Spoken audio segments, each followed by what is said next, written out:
बातमी आहे, संजय राऊत यांनी केलेल्या आरोपांची. एकनाथ शिंदे यांनी देवेंद्र फडणवीस यांची अमित शहा यांच्याकडे तक्रार केली आहे. खासदार संजय राऊत यांनी मोठा गौप्यस्फोट केलाय.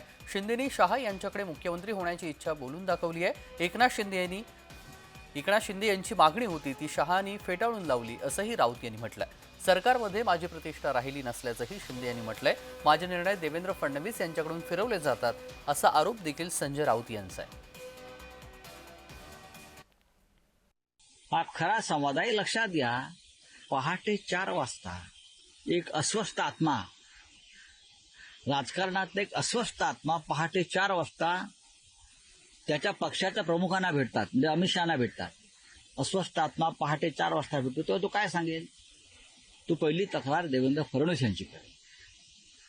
हे तुम्ही मान्य केलं पाहिजे की मला कसा त्रास होतोय, माझी कशी कोंडी केली जाते, माझे कसे अधिकार काढून घेतले जात आहेत, माझ्या बरोबरच्या मंत्र्यांच्या कशा चौकशा लावलेल्या आहेत, माझ्या बरोबरच्या आमदारांचा कसा निधी रोखलाय, याच्यावर चर्चा झाली.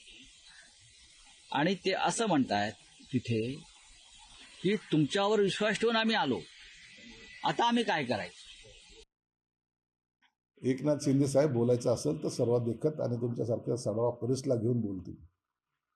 ते घाबरणारे नेते नाहीत आणि मुळामध्ये असा कोणताही प्रसंग घडलेला सुद्धा नाही.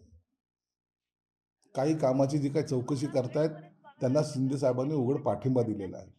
म्हणून आमच्यामध्ये किती दुही पाडण्याचा प्रयत्न जरी केला तर ती पडणार नाही एवढं मात्र निश्चित आहे.